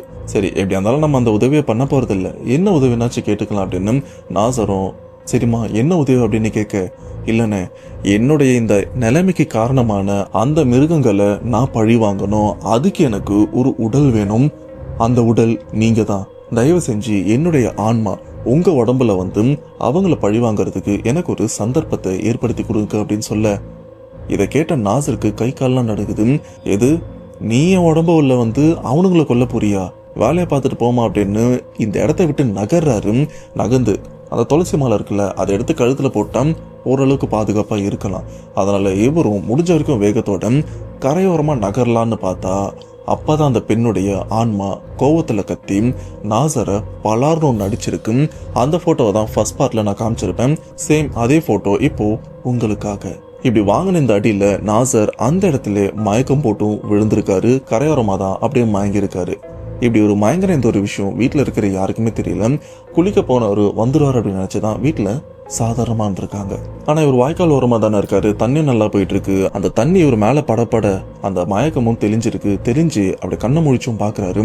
அந்த இடத்துல அந்த பெண்ணுடைய உருவமும் இல்லை. எப்பா இங்க நாம இருக்கக்கூடாது, எந்திரிச்சு போயிடலாம் அப்படின்னு அங்க இருக்கிற பொருட்கள்லாம் எடுத்துட்டு வீட்டுக்கும் வந்துடுறாரு. சொல்ல போனா அன்னையில இருந்து ஒரு மரண பயத்தோட தான் அவருடைய நாட்களை கடந்துட்டும் இருக்காரு. இப்படியே பொழுது விடிஞ்சிருச்சு. பொழுது விடிஞ்சதுக்கு அப்புறம் நாசருக்கு உடம்பு முடியல, ஒரு மாதிரி அசதியா இருக்கு. சொரலாம் இல்லை, ஆனா அசதியா இருக்கு. சரி இன்னைக்கு ஒரு நாள் நம்ம லீவ் எடுத்துக்கலாம், இன்னைக்கு நூறு அவனே வேலை பார்க்க சொல்லலாம் அப்படின்னு நூறுக்கும் ஃபோன் பண்றாங்க. மச்சான் இன்னைக்கு என்னால வர முடியலடா, நீயே வேலையை பார்த்துக்க அப்படின்னு சொல்ல, ஆனா அந்த பக்கம் நூறும் டேய் எனக்கும் நைட்டில் இருந்து ஜுரமா அடிச்சிட்டு இருக்கடா, உடம்புலாம் ரொம்பவே குளிருது, பேசாம இன்னைக்கு 2 பேருமே லீவ் விட்டுலான்னு சொல்ல, சரி ஓகேடா நீயும் தூங்கு நானும் ரெஸ்ட் எடுக்கிறேன் அப்படின்னு போனை கட் பண்ணிடுறாரு. இப்ப இந்த பக்கம் நாசரும் நல்லா தூங்கி ரெஸ்ட் எடுத்துட்டு இருக்காரு. அப்படி ரெஸ்ட் எடுத்து இருக்கும் போது திடீர்னு நாசருக்கு போன் காலும் வருது. என்னன்னு பார்த்தா நூர் அவருடைய போன்ல இருந்து, என்ன இவன் உடம்பு சரியில்லைன்னு சொன்னானே, சரி ஏதாச்சும் எமர்ஜென்சியா இருக்கும் அப்படின்னு போன் அட்டன் பண்ணா நூருடைய மனைவி அவங்க தான் பேசுறாங்க. அண்ணா நூறு உங்க வீட்டுக்கு வந்தாரா, ஏன்னா இங்க இல்ல ரொம்ப நேரமா ஆளக்கான அப்படின்னு சொல்ல, இல்லம்மா இங்க எதுவும் வரல, இரு நான் தேடி பாக்குறேன், ஆமா என்ன பிரச்சனை அப்படின்னு கேட்க, அப்ப நூறு அவங்க மனைவி அந்த நைட் நடந்த விஷயத்த பத்தி நாசர் கிட்டயும் சொல்றாங்க. நைட் நாங்க நல்லா தூங்கிட்டு இருந்தோம், திடீர்னு என் மனைவிக்கு குளிரும் ஆரம்பிச்சது, நம்ம வீட்டுல ஏசி இருக்குல்ல, ஏசி போட்டிருக்கு, அதை ஆஃப் பண்ண மறந்துட்டோம் அப்படின்னு என் மனைவி எந்திரிச்சு அந்த ஏசியை ஆஃப் பண்ண பார்த்துருக்காங்க. ஆனா அந்த ஏசி ஆல்ரெடி ஆஃப்ல தான் இருக்கு. சொல்ல போனா அன்னைக்கு நாங்க ஏதோ ஞாபகத்துல ஏசியை போடல, ஆனா அன்னைக்கு நைட்டு ஏசியை விட பல மடங்கு குளிர் எங்க ரூம்ல இருந்திருக்கு. எங்க ரூம்ல மட்டும்தான், ரூமை தாண்டி வெளியில போனா சூடா தான் இருந்திருக்கு. சரி ரொம்ப குளிரா இருக்கு அப்படின்னு ஜன்னலை திறந்து விட்டுருக்காங்க. ஜன்னலை திறந்ததுக்கு அப்புறம் ஓரளவுக்கு கொஞ்சம் பரவாயில்ல. அப்ப மனைவி என்ன பண்ணிருக்காங்கன்னா, சரி எல்லாம் ரெடி, போய் தண்ணி மட்டும் பிடிச்சிட்டு வந்துடலாம், தண்ணி காலியா இருக்கு அப்படின்னு வாட்டர் கேன் எடுத்துட்டு கிச்சனுக்கும் போறாங்க. போயிட்டு தண்ணி பிடிச்சிட்டு வந்துட்டாங்கப்பா, அது வரைக்கும் எந்த பிரச்சனையுமே இல்லை. இப்போ நம்ம ரூம் ஜன்னல்லாம் திறந்துருக்குல்ல, எதிர்ச்சி அந்த ஜன்னலையும் பாக்குறாங்க. நம்ம வீட்டுக்கு பக்கத்து வீடு ரொம்பவே தெளிவா தெரியும். அவங்க வீட்டு வாசல்ல வாழை மரமும் வச்சிருக்காங்க. அந்த வாழை மரத்துக்கு பக்கத்துல ஒரு பெண்ணுடைய உருவம் நின்று நம்ம வீட்டு ஜன்னல் தாண்டா பார்த்துட்டு இருந்தது. இது ஒரு விஷயத்த என் மனைவியும் பார்த்துருக்காங்க. ஆனா சரி ஏதோ பக்கத்து வீட்டுக்கு வந்திருப்பாங்க, எதிர்ச்சியா இங்க பாக்குறாங்கன்னு நினைச்சு அவங்களும் அதை பெருசா எடுத்துக்கல. ஆனா படுக்கிற வரைக்கும் அந்த உருவம் ஆடாம அசையாம இங்கேதான் பார்த்துட்டு வந்திருக்கு. அப்போ என் மனைவிக்கு லைட்டாக சந்தேகமும் வந்திருக்கு. உடனே அந்த இடத்துல குரான்ல இருக்கிற சில வார்த்தைகள்லாம் படிக்கிறாங்க, அதாவது மனசுக்குள்ளேயே சொல்லிக்கிறாங்க. அப்படி சொன்னதுக்கப்புறம் அவங்களுக்குள்ள ஓரளவுக்கு தைரியமாகவும் இருக்கு. சரி தூங்கலாம் அப்படின்னு படுத்திருக்காங்க. அப்போ வரைக்கும் நான் பக்கத்தில் படுத்துருந்துருக்கேன். ஆனால் இங்கே என்ன நடக்குது அப்படின்னு எனக்கு எதுவுமே தெரியல. நான் நல்லா தூக்கத்தில் இருந்திருக்கேன். திடீர்னு என் மனைவி எந்திரிச்சு பார்த்துருக்காங்க. எந்திரிச்சு பார்த்தா பக்கத்தில் படுத்திருந்த நூறு அவரை ஆளை காணோம். இப்போ இந்த ஒரு விஷயத்த சொன்னதுக்கப்புறம் நாசருக்கும் சரி இவன் எங்கே போயிருப்பான், இருமா நான் போய் தேடுறேன் அப்படின்னு பக்கத்தில் அக்கம் பக்கம் ஏரியாலாம் தேடி பார்க்குறாரு. வழக்கமாக இவங்க எங்கெங்கெல்லாம் உட்காந்து பேசுவாங்களோ அண்ட் அங்கே இருக்கிற ஃப்ரெண்ட்ஸ் கிட்டலாம் விசாரிக்கிறாங்க. ஆனால் நூர் எங்கே போனாருன்னு தெரியல. இப்படியே தேடிட்டே இருக்கும்போது திடீர்னு நாசருடைய நண்பர் ஒருத்தர் ஃபோன் பண்ணுறாரு. யாருன்னு பார்த்தா நாசருடைய நண்பர் ஒருத்தர் டாக்ஸி வச்சிருப்பாரு. அவர் சவாரெல்லாம் முடிச்சுட்டு இந்த டீ கடை கிட்ட வந்ததுக்கப்புறம் நாசரும் மச்சான் சுரேஷை வீட்டில் மட்டும் விட்டுறா அப்படின்னு சொல்லியிருப்பார்ல, அந்த நண்பர் தான் இப்போ நாசருக்கும் ஃபோன் பண்ணி டேய் எங்க இருக்க, கொஞ்சம் இந்த லொகேஷனுக்கு வாடா அப்படின்னு கூப்பிட வந்ததுக்கு அப்புறம் தான் தெரியுது நூர் எங்க இருக்காரு அப்படின்னு. என்னன்னு பார்த்தா அந்த நண்பர் நாசர் இவரை அவருடைய ஆம்புலன்ஸ் ஆஃபீஸ் இருக்குல்ல அந்த இடத்துக்கும் கூப்பிட்டு போறாரு. டேய் என்னடா என் ஆஃபீஸுக்கு கூப்பிட்டு வர, என்ன மேட்டர் அப்படின்னு கேட்க, டேய் கொஞ்சம் ஆஃபீஸோட பின்பக்கம் போய் பாரு அப்படின்னு சொல்ல பின்பக்கம் போய் பார்த்தா அந்த இடத்துல நூர் ஒரு மாதிரி தடுமாறி கீழே விழுந்திருக்காரு. அவருடைய வாய்ப்பக்கம் ரத்தமும் வந்துட்டு இருக்கு. டே நூர் இங்க என்னடா பண்ற அப்படின்னு அவர் தட்டி எழுப்ப, ஆனா அவரு மயக்கத்தில் தான் இருக்காரு. இது மட்டும் இல்லாம அவருடைய வாய்ப்பகுதியில ஏதோ ஒண்ணு, அது நாயா பூனையா எலியான்னு தெரியல, கடிச்சு வச்ச தடம் மாதிரியா இருக்கு. அங்க இருந்து ரத்தமும் வழிஞ்சிட்டு இருந்திருக்கு. சரி ஃபர்ஸ்ட் அடிபட்டதுக்கு ஹாஸ்பிட்டலுக்கு கூட்டு போகலாம் அப்படின்னு ஹாஸ்பிட்டலுக்கு விட்டு போயிட்டு அந்த ட்ரீட்மெண்ட்டும் பாக்குறாங்க. நூர் இவர் ஓரளவுக்கு மயக்கம் தெரியுது. ஆனா அவர்கிட்ட என்னாச்சுன்னு கேட்டா எதையும் தெளிவா விளக்கவும் முடியல. அப்போ நாசருக்கு புரியுது இது அமானுஷ்ய சம்பந்தப்பட்ட விஷயமா இருக்கும் அப்படின்னு. சரி சம்திங் ஏதோ பிரச்சனை, இதை நாம தர்கா கூட்டு போயிட்டு சரி பண்ணலாம் அப்படின்னு தர்காக்கும் கூட்டிட்டு போறாங்க. அதுவும் எங்க போறாங்கன்னா நாகூர் தர்காக்கு தான் போறாங்க. அங்க கூட்டிட்டு போய் செக் பண்ணும்போது பெருசா எதுவும் சரி பண்ணிடலாம், நான் மந்திரிச்சு தாயத்தம் கட்டுறேன், அது ஜம்சம் தண்ணியும் தரேன், அதை அடிக்கடி குடிக்கிறதுக்கும் கொடுங்க, வீட்டு ஃபுல்லாக தெளிச்சும் விடுங்க, மற்றதெல்லாம் சரியாயிரும் அப்படின்னு அவங்க ரொம்பவே சாதாரணமாக சொல்லியிருக்காங்க. இப்படி தர்கால மந்திரிச்சதுக்கு அப்புறம் நூரை பத்திரமா வீட்டுக்கும் கூப்பிட்டு வராங்க. இப்போ நூர் இவர் ஒரு 2-3 நாள் ரெஸ்ட் எடுக்கட்டும், நம்ம வேலையை பார்த்துக்கலாம் அப்படின்னு நாசரும் ஒரு முடிவுக்கு வந்துடுறாரு. நூரை அவர் வீட்டில் விட்டுட்டு இப்போ அங்கேருந்து நாசர் இவரோட வீட்டுக்கும் வர்றாரு. அப்படி வீட்டுக்கிட்ட வரும்போது அப்படியே கழுத்தை தொட்டு பார்க்குறாரு. அந்த துளசி மாலை அவர் கழுத்துல தான் இருக்கு. அப்பதான் அவருக்கு ஒரு விஷயம் புரியுது, ஒருவேளை இந்த துளசி மாலை என் கழுத்துல இருக்கிறதுனால தான் எனக்கு எதுவும் பிரச்சனை வரல, அவனுக்கு பிரச்சனை வருது அப்படின்னு யோசிச்சுட்டு அவர் வீட்டு வாசல் கிட்டே வந்துடுறாரு. அப்படி வீட்டு வாசல் கிட்ட வந்தா கரெக்டா இவரோட வீட்டு வாசல்ல ஏதோ ஒரு பொண்ணு உட்காந்துட்டு இருக்கு. யார் இந்த பொண்ணு நம்ம வீட்டு வாசல்ல உட்காந்துட்டு இருக்கு? இதுக்கு முன்னாடி இந்த பொண்ணு நான் எங்கேயும் பார்த்த மாதிரி ஞாபகம் இல்லை, யாருன்னே தெரியல, ஏன் இந்த ஏரியாவில் நான் பார்த்ததில்லை அப்படின்னு இந்த ஒரு விஷயத்த நினைச்சுக்கிட்டு அப்படியே வீட்டுக்குள்ளேயும் போறாரு.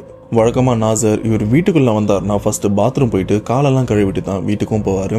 அதே மாதிரி தான் காலெல்லாம் கழுவிட்டு வீட்டுக்குள்ள போலான்னு போது இப்ப வாசல்ல உட்காந்துட்டு இருக்கிற அந்த பொண்ணு எந்திரிச்சு நாசரை பார்த்த மாதிரி நடந்து வருது. யார் இந்த பொண்ணு? ஒருவேளை வழி எதனா கேட்டு இல்லைனா யாரையாச்சும் விசாரிக்கிறதுக்காக நம்ம கிட்ட வராங்களோ அப்படின்னு இவரும் அந்த பொண்ணு வரதுக்காக காத்துட்டு இருக்காரு.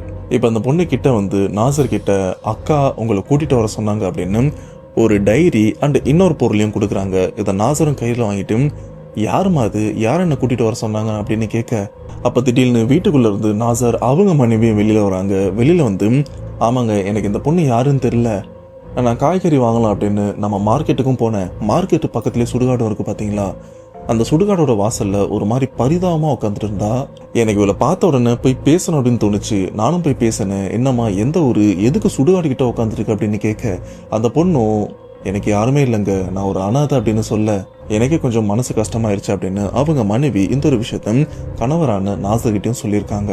இது மட்டும் இல்லாம ஒருத்தனை நம்பி இங்க வந்தேன், அவன் என்னை ஏமாத்திட்டும் போயிட்டான், என்னால திரும்பி எங்க வீட்டுக்கும் போக முடியாது, தயவு செஞ்சு என்ன ஏதாச்சும் ஹாஸ்டல்ல இல்லைன்னா ஏதாச்சும் வேலை எதனா வாங்கி கொடுங்க, நான் பொழைச்சிக்கிறேன் அப்படின்னு சொல்ல, அப்போ நாசர் அவங்க மனைவிக்கு தோணுன விஷயம், ஆமா ரொம்ப நாளா நம்ம வீட்டு வேலைக்கு ஆளு தேவைன்னு நம்மளும் தேடிட்டு இருந்தேன், இந்த பொண்ணு அந்த வேலைக்கு செட் ஆகல அப்படின்னு அந்த பொண்ணுகிட்டையும் கேட்க, அந்த பொண்ணும் நீங்க என்ன வேலை கொடுத்தாலும் நான் பார்ப்பேன், என் சூழ்நிலை அப்படி, தயவு செஞ்சு உதவி பண்ணுங்கன்னு சொன்னதுக்கு அப்புறம் தான் அவங்க மனைவி அந்த சுடுகாட்டு கிட்ட இருந்து அந்த பொண்ணை கூட்டிட்டு வீட்டுக்கு வந்திருக்காங்க. சரிம்மா வேலைக்கு சம்பளம்லாம் பேசுறியா அப்படின்னு நாசர் அவங்க மனைவிட்டையும் கேட்க, இல்லைங்க ஆரம்பத்துல அந்த பொண்ணு சம்பளம்லாம் வேண்டாம், எனக்கு தங்கறதுக்கு இடமும் 3 வேளையும் சாப்பாடு போட்டா போதும் அப்படின்னு சொல்றா, மற்றதெல்லாம் நான் பேசிக்கிறேன் அப்படின்னு அவங்க மனைவியும் சொல்ல, சரி நீயே பாத்துக்க அப்படின்னு இவரும் ஒரு வேலையை பாக்குறாரு. அன்னைக்கு நைட்டு வழக்கமா நாசர் இவர் நைட்டு தூங்கும் போதும் அவங்க மனைவி சூடா பால் காய்ச்சும் கொடுப்பாங்க, குடிச்சிட்டு தான் இவரும் தூங்குவாரு. அன்னைக்கு அந்த பொண்ணு புதுசா வேலைக்கும் சேர்ந்திருக்குல்ல, வேலைக்கு சேர்ந்த அந்த பொண்ணு தான் அந்த காய்ச்சன பால் எடுத்துட்டு வந்து நாசர்கிட்டையும் கொடுக்க, அப்படி கொடுத்த அந்த பால் திடீர்னு கை தவறி கீழே விழுந்துருது. சூடுனால போல இருக்கு. அப்படி கீழே விழுந்த அந்த சத்தத்தை கேட்டு அவங்க மனைவியும் என்னாச்சுங்க என்னாச்சு அப்படின்னு கேட்க, சரிம்மா தொடச்சிரு அப்படின்னு சொல்லிட்டு அவங்க மனைவி மற்ற வேலையை பார்க்க, இப்போ அந்த பொண்ணு நாசர் இவரும் ஒரு மாதிரி பயங்கரமா முறைக்குது. சொல்ல போனா கொலை வெறியில முறைக்குது. நாசரும் எதுக்கு இந்த பொண்ணு நம்மளை இப்படி முறைக்குது அப்படின்னு ஒரு மாதிரி குழப்பத்தோட அந்த பொண்ணுடைய முகத்தையும் பார்த்துட்டு இருக்க, அந்த பொண்ணு இன்னமும் முறைக்க ஆரம்பிக்குது. ஆனா அன்னைக்கு நைட்ல இருந்து நாசர் இவருடைய தூக்கம் பயங்கரமா கிட்டும் போது. ஏன்னா அன்னைக்கு நைட்ல இருந்து புதுசா வேலைக்கு சேர்ந்த அந்த பொண்ணு, அது பொண்ணுன்னு சொல்றதா இல்ல பேயின்னு சொல்றதா அப்படின்னு பாக்குற உங்களுக்கே தெரிஞ்சிருக்கும். அப்படிப்பட்ட அந்த பொண்ணு நாசர் இவர் தூங்கும் போது இவர்கிட்ட தப்பா நடந்துக்குது. இந்த இடத்துல ஒரு சில விஷயங்களை என்னால வெளிப்படையா சொல்ல முடியாது. ஏன்னா நம்ம சேனல்ல நிறைய பேர் குடும்பத்தோட பார்த்துட்டு இருப்பீங்க. அதனால இந்த இடத்துல என்ன நடக்குது அப்படின்னு நீங்களே புரிஞ்சுங்க. எல்லாமே இந்த 18 வயசுக்கு மேற்பட்டவங்க புரிஞ்சுக்கிற விஷயம்தான். அதுலயும் அந்த பொண்ணு நாசர் இவர்கிட்ட தப்பா நடந்துக்கும் போது இவரால எதுவுமே பண்ண முடியல. ஏதோ ஒண்ணு இவரை கட்டுப்படுத்தி வச்சு இவர்கிட்ட தப்பா நடந்துக்க முயற்சி பண்ற மாதிரி ஒரு விஷயத்தை தான் இவரால உணர முடியுது. ஏன்னா இவரால கை காலையும் அசைக்க முடியல, எந்திரிக்க முடியல, கத்தி அந்த பொண்ணை தள்ளி விடவும் முடியல. ஆனா இந்த ஒரு விஷயம் இவருக்கு ஏதோ பயத்தையும் கொடுக்குது, கூட கொஞ்சம் வெறுப்பையும் கொடுத்துருக்கு. அப்படிதான் அன்னைக்கு நல்லா தூங்கிட்டு இருக்கும் போது அந்த பொண்ணு இவருடைய உடம்பு மேலேயும் உட்காந்து திடீர்னு இவருடைய கழுத்தை போட்டு நெரிக்கவும் ஆரம்பிக்குது. நாசர் இவரால அசைய முடியுது, கை காலெல்லாம் நீட்டவும் முடியுது. ஆனா அந்த சமயம் நாசர் அவங்க மனைவி மெத்தையில, அதாவது பெட்ல படுத்துறல, அவங்க தரையில தான் படுத்துட்டு இருக்காங்க. ஏன்னா அந்த சமயம் அவங்களுடைய உடம்பு சூடு ரொம்பவே அதிகமா இருக்கு. பெட்ல படுத்திருந்தா இன்னும் சூடு அதிகமாகும் அப்படின்றதுதான் தரையிலையும் படுத்திருக்காங்க. நாசர் இவரு பெட்ல தான் படுத்திருக்காரு. இவரால அந்த பொண்ணையும் தள்ளி விட முடியல. ஏன்னா அந்த பொண்ணு அந்த அளவுக்கு ஸ்ட்ரென்த்தாவும் இருந்திருக்கு. இவருடைய கழுத்தை நெரிச்சு இன்னைக்கு ஒன்னு கொன்னுறண்டா அப்படின்னு ஒரு வெறியோட கழுத்தை நெரிச்சிட்டும் இருக்கு. அப்பதான் நாசர் ஒரு விஷயத்தை நோட் பண்றாரு. ஐயோ, கழுத்துல துளசி மாலை இல்லையே. வழக்கமா நம்ம தூங்கும் போது எல்லாத்தையுமே கழட்டி வச்சிரும். அதே மாதிரி நைட்டு தூங்கும் போது இதை கழட்டி வச்சதுனாலதான் இந்த மாதிரி விஷயம் நமக்கு நடக்குது அப்படின்னு அவருக்கும் புரிய வருது. ஆனா அப்ப நாசருக்கு வேற வழி தெரியல. திடீர்னு அல்லா அப்படின்னு கத்திடுறாரு. கத்தன அடுத்த செகண்டே இவர் மேல உட்கார்ந்து இருக்கிற அந்த பொண்ணு திடீர்னு புகை மாதிரி மாறி ஜன்னல் வழியா வெளியிலயும் போயிடுறா. இந்த இடத்துல ஒரு சில பேர், எப்பா இவ்வளவு பிரச்சனை இருக்கு, அந்த பொண்ணை பத்தி அவங்க மனைவி கிட்ட சொல்லலாமே அப்படின்னு சில பேர் யோசிப்பீங்க. ஆனா நாசர் இவர் என்ன யோசிச்சிருக்காருன்னா, இந்த பொண்ணை பத்தி நம்ம மனைவி கிட்ட சொன்னா அதை நம்புவாங்களா இல்லையா அப்படின்னு இவருக்கும் புரியல. இது மட்டும் இல்லாம அந்த பொண்ணு இந்த வீட்டுக்கு வந்த ஒரு சில நாள்லயே புரிஞ்சிருது, இந்த பொண்ணு சாதாரண பொண்ணு கிடையாது, இது ஒரு ஆன்மா. நம்ம அன்னைக்கு ஆம்புலன்ஸ்ல எடுத்துட்டு போனோமே அந்த உடம்புக்கு சொந்தமான ஆன்மா தான் இப்போ ஒரு பொண்ணு மாதிரி என்ன ஏதோ பண்றதுக்கு வந்திருக்கு அப்படின்னு இவருக்கும் தெளிவா புரிஞ்சிருக்கு. இந்த மாதிரி சிச்சுவேஷன்ல இது பேய் தான் அப்படின்னு நம்ம ப்ரூவ் பண்ண ஏதாச்சும் பண்ணா கண்டிப்பா அது பிரச்சனைல தான் முடியும். இப்ப ஒரு நைட் அலர்னார்ல கீழே படுத்திருந்த மனைவி என்னாச்சு அப்படின்னு கேட்க, இல்லம்மா ஒண்ணும் இல்ல, கெட்ட கனவு, அதான் கத்திட்டேன் அப்படின்னு அந்த ஒரு விஷயத்த அப்படியே சமாளிச்சிருக்காரு. இப்படி பொழுது விடியுது. அந்த அடுத்த நாள் அப்போ நாசர் அவங்க மனைவி அவங்க அம்மா வீட்டுக்கு ஏதோ ஃபங்க்ஷன் போறாங்க. அவங்க அம்மா வீடு அங்கிருந்து பக்கத்துல தான் இருக்கு. இப்ப நாசர் மட்டும்தான் வீட்டுல தனியா இருக்காங்க. நாசருடைய அம்மா அப்பா எல்லாருமே வெளியில போயிட்டு இருக்காங்க. வீட்டுல இப்போ நாசர், அந்த வீட்டு வேலைக்காரின்னு சொல்லப்படுற அந்த பேய், 2 பேர் மட்டும் தான் இருந்துருக்காங்க. நாசருக்கு தெளிவா தெரிஞ்சிருது. ஆரம்பத்துல சந்தேகப்பட்டாரு இது சாதாரண பொண்ணா தான் இருக்கு அப்படின்னு. ஆனா அதுக்கப்புறம் தெரிஞ்சிச்சுல, அந்த பேய் தான் நம்மளை பின்தொடர்ந்து இங்க இப்படி வந்திருக்கு அப்படின்னு. இப்ப வீட்டுல நம்ம தனியா இருக்கோம், நம்ம தனியா இருந்தானா கண்டிப்பா பிரச்சனை வந்துடும், நம்ம இங்க இருந்து வெளியில போயிடலாம் அப்படின்னு வெளியில போக முயற்சி பண்ணும் போது இப்ப வீட்டு வேலைக்காரியா இருக்கிற அந்த பேய், இல்ல அந்த பொண்ணுன்னு வச்சுங்களேன், சாப்பிடுங்க, சாப்பிட்டு வெளில போங்க அப்படின்னு சொல்ல, ஆனா நாசர் இவரும் இல்ல எனக்கு வேணாம் அப்படின்னு ஏதாச்சும் டவுட்டோட மூவ் பண்ணோம்னா கண்டிப்பா அந்த பொண்ணு பேய்க்கும் தெரிஞ்சிடும். டவுட் வந்துருச்சுன்னு தெரிஞ்சாலே பேய்ங்க என்ன பண்ணும், கண்டிப்பா ஏதாச்சும் பண்றோம். அதனால நாசரும் முடிஞ்ச வரைக்கும் இந்த ஒரு விஷயத்த வெளிக்காட்டிக்காம சைலண்டா இருக்காரு. சரிம்மா கொஞ்சமா சாப்பாடு போடு, சாப்பிட்டு போற அப்படின்னு சொல்ல சாப்பாடும் போடுறாங்க. இவரும் உட்காந்து சாப்பிட்றாரு. அப்படி சாப்பிட்டுட்டு இருக்கும்போது அந்த பொண்ணு இவருடைய தோல் மேல கையும் போடுது. கையை போட்டு அவரு ஒரு மாதிரி தொட, இப்ப நாசரும் அந்த பொண்ணை பார்த்து தப்புமா, எனக்கு கல்யாணம் ஆயிடுச்சு, இந்த மாதிரிலாம் பண்ணாத அப்படின்னு சொல்ல, அப்ப அந்த பொண்ணு சொல்ற விஷயம், நான் யாருன்னு உனக்கு தெரியுதா, உனக்கு ஆல்ரெடி தெரிஞ்சிருக்குமே நான் யாரு, எதுக்காக இங்க வந்திருக்கேன் அப்படின்னு. நாசருக்கும் புரிஞ்சிருச்சு இது பேயும் அப்படின்னு நமக்கு தெரிஞ்ச விஷயம், அதுக்கும் தெரிஞ்சது போல இருக்கு, இதுக்கு மேலேயும் நம்மளால நடிக்க முடியாது அப்படின்னு அமைதியா இருந்துட்டு இருக்கும்போது அந்த பொண்ணு சொல்ற விஷயம் நான் இப்பவும் சொல்றேன், உன்னையும் சரி உன் மனைவி உன் குடும்பத்தை நான் எதுவுமே பண்ண மாட்டேன், எனக்கு நீ இந்த உதவியை மட்டும் பண்ணு, இதை நீ பண்ணனா கண்டிப்பா உன்னை நான் எதுவுமே பண்ண மாட்டேன் அப்படின்னு சொல்ல. ஆனா நாசருக்கு உதவி பண்ணலாமா வேணாமா அப்படின்னு புரியாம இருந்திருக்காரு. ஏன்னா உதவி பண்ணா கண்டிப்பா வேற மாதிரி முடியும்ல. சரி, அப்படி என்ன உதவி கேட்க போற? என் உடம்புல உனக்கு காரணமான அந்த கெட்டவனுங்களை பழி வாங்கணும், அதுதானே? அதுக்கு நான் தயாரா இல்லம்மா, எனக்கு குடும்பம் இருக்கு, யாருன்னே தெரியாம உனக்கெல்லாம் ரிஸ்க் எடுக்க முடியாது, நீ உயிரோட இருந்தா கூட கண்டிப்பா நான் கேட்பேன், இப்படி நீ பேயா நின்னா நான் என்ன பண்ணுவேன், என்னெல்லாம் பண்ண முடியாது அப்படின்னு அந்த சாப்பிடுற இடத்துல எந்திரிக்கும் போது மறுபடியும் நாசருக்கு அடி விழுது. அடினா சாதாரணமா இல்ல, நாசர் அப்படி தூக்கி பொம்மை மாதிரி தூக்கியும் போடுது. இவரும் அங்கங்க இடிச்சிட்டு கை கால்லாம் பயங்கரமா அடிபட்டிருக்கு, ரத்தம் வரல, எல்லாமே உள்காயங்கள். அப்ப நாசர் முன்னாடி நின்று, எனக்கு உன் உடம்பு தேவை, அதாவது எனக்கு உன் உடம்பு வேணும்டா, ஆனா உன் உடம்பு உள்ள என்னால போற முடியல, எனக்கு உன் உடம்புல வரத்துக்கு நீ சந்தர்ப்பத்தை ஏற்படுத்தி கொடு, நான் இதுக்கு காரணமானவங்களை கொண்டுட்டு உன்னையும் தொந்தரவு பண்ண மாட்டேன், உன் மனைவியும் தொந்தரவு பண்ண மாட்டேன் அப்படின்னு சொல்லிட்டே இருக்க. திடீர்னு இவரோட வீட்டு கதவை யாரோ தட்டுறாங்க. யாருன்னு பார்த்தா உடம்பு சரியில்லாம ஒருத்தர் இருந்தார்ல, நூர், அவர் தான் இப்போ ஓரளவுக்கு தெளிவாகி நாசரை பார்க்க வந்திருக்காரு. அந்த கதவும் திறந்தா இருக்கு, நூறும் உள்ள வர்றாரு. கீழே விழுந்திருக்கிற நாசரை பார்த்து, டேய் என்னாச்சு அப்படின்னு கேட்க, உள்ள போய் பாடுறா அப்படின்னு சொல்ல, இப்போ நூறும் உள்ள போய் பாக்குறாரு. போய் பார்த்தவரு அலறி அடிச்சு ஓடி வர்றாரு. ஓடி நாசர் இவர் மேல தடுமாறியும் விழுந்துடுறாரு. டேய் என்னடா இது அப்படின்னு கேட்க, மச்சான் நம்ம அன்னைக்கு ஆம்புலன்ஸ்ல ஒரு எரிஞ்சு போன பொண்ணோட உடம்பு எடுத்துட்டு போனோம்ல, நம்மளை கூட அதுக்கப்புறம் நிறைய தடவை பயமுறுச்சுல, அந்த பொண்ணுடைய ஆன்மா தான் இப்ப இங்க நிக்குது. அந்த பொண்ணுக்கு என் உடம்பு வேணுமா, என் உடம்பு ஆக்கிரமிச்சு அவன் இந்த நிலைமையில இருக்கால, இதுக்கு காரணமானவங்களை கொல்லணும்னு துடிச்சிட்டு இருக்கு, எனக்கு என்ன பண்றதுன்னு தெரியலடா. இப்போ உதவின்னு நிக்கிறா, உயிரோட இருந்தா கூட பரவாயில்ல, செத்து பேயானதுக்கு அப்புறம் நான் எப்படி உதவி பண்றது அப்படின்னு இவரும் பயத்தோட சொல்ல. அப்போ உள்ள இருக்கிற அந்த பேய் அப்படியே இவங்க முன்னாடியே நின்று பயங்கரமா அழுது, எனக்கு உதவி பண்ணுங்க, தயவு செஞ்சு உதவி பண்ணுங்க, நான் அந்த நிலைமையில இருக்க காரணமான அவனுங்களை நான் கொல்லணும் அப்படின்னு அப்படியே கண்ணீர் சிந்தி அழுது. அப்ப நூறும் கேட்கிறாரு, ஏமா இந்த உலகத்துல நிறைய பேர் இருக்காங்க, அவங்கெல்லாம் விட்டுட்டு எதுக்கு எங்க கிட்ட உதவி கேட்கிற, நாங்க தான் கிடைச்சோமா, எங்களை பார்த்தா இழிச்சவ மாதிரி இருக்கு அப்படின்னு கோவத்துல கண்ணா பின்னான்னு திட்ட. அதுக்கு அந்த ஆன்மா சிம்பிளா சொல்ற விஷயம், நீங்க தானே என் உடலை ஹாஸ்பிட்டல் எடுத்துட்டு போய் கொடுத்தீங்க, நான் இறந்ததுக்கு அப்புறம் நீங்க தானே என் உடம்ப தூக்கி அந்த ஸ்ட்ரக்சர்ல வச்சு எடுத்துட்டு போனீங்க, அப்ப நீங்க தான் உதவி பண்ணணும் அப்படின்னு அந்த பொண்ணும் பேச. இதுக்கு நாசர் நூர் இவங்க கிட்ட வார்த்தை கிடையாது. ஆனா இந்த இடத்துல நூர் தெளிவா ஒரு விஷயத்த அந்த ஆன்மாயிட்டையும் கேட்கிறாரு, சரிம்மா இப்ப நான் இவன் மனசை மாத்தி, நாசரோட மனசை மாத்தி உனக்கு நான் உதவி பண்ண வைக்கிறேன், ஆனா இதோட முடிவு எப்படி இருக்கும் தெரியுமா, நீ ஆன்மாவா இவன் உடம்புல இறங்கி சம்பந்தப்பட்ட ஆளுங்களை கொல்லணும்னு போயிருவ, அந்த இடத்துல பேயா நீ தெரிய மாட்ட, மனுஷனா இவனை தான் அங்க இருக்கிற எல்லாருக்குமே தெரிஞ்சிருக்கும், இவன் அங்க இருக்கிற எல்லாருமே கொண்டுட்டான், கொன்னதுக்கு அப்புறம் அடுத்து இவன் உடம்பு விட்டு நீ வெளியில வந்துருவேன், நீ நிம்மதியா எங்க போய் சேரணுமோ சேர்ந்துருவ, அடுத்து இவன் லைஃபை பத்தி கொஞ்சம் யோசிச்சு பாத்தியா, இவனுக்கு போலீஸ் அது இதுன்னு பிரச்சனை வரும், கண்டிப்பா இவனை ஜெயில போடுவாங்க, கடைசி வரைக்கும் இவனால வெளியில வர முடியாது, அப்ப இவனை நம்பி இருக்கிற இவன் மனைவி இவனுடைய அம்மா அப்பாவை யாரு காப்பாத்துவா, இதுக்கு பதில் சொல்லு அப்படின்னு கேட்க அந்த ஆன்மா எதுவுமே பேச முடியாம அப்படி அழுதுட்டு இருக்கு. சொல்லப்போன இந்த இடத்துல நூர் தெளிவாதான் ஒரு விஷயம் கேட்டிருக்காரு, இதுக்கு என்ன சொல்றதுன்னு தெரியாம அந்த ஆன்மாவும் முழிச்சிட்டு இருக்கு. அது கொஞ்ச நேரத்துல அந்த ஆன்மா இந்த இடத்த விட்டும் போயிருக்கு. போன அடுத்த செகண்ட் இந்த இடத்துல இவங்களோட நண்பரான சுரேஷும் வராரு.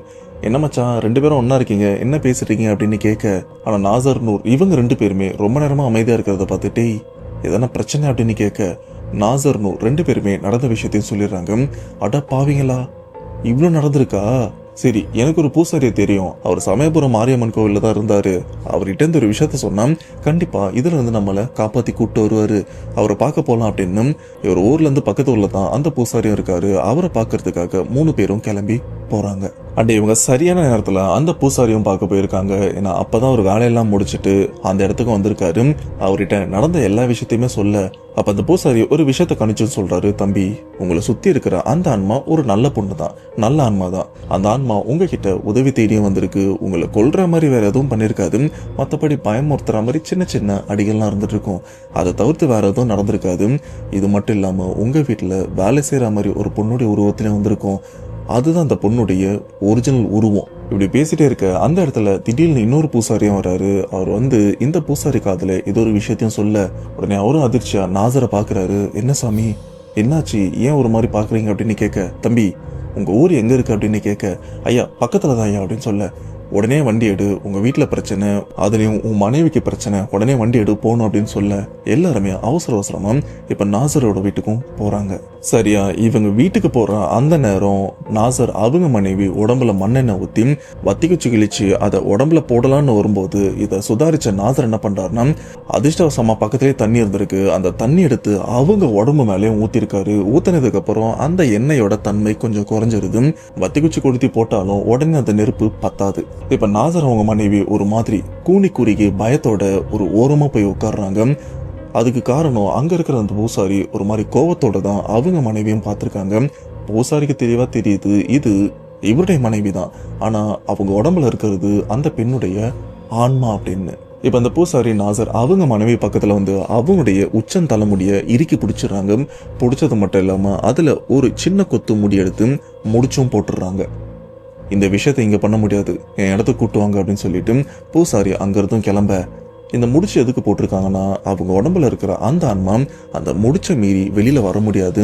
அதுக்குள்ள இவங்களை அந்த இடத்துல கூட்டு போயிட்டு அந்த இடத்துல அந்த ஆன்மாக்கு என்ன தேவையும் இல்ல அழிக்கிறதா இருந்தா ஏதாச்சும் பண்ணி விட்டுலாம் அப்படின்னு தான் அவங்க சொந்த இடத்துக்கும் வர சொல்லியிருக்காங்க. இப்ப எல்லாருமே கிளம்பி அந்த பூசாரியோட இடத்துக்கும் போறாங்க.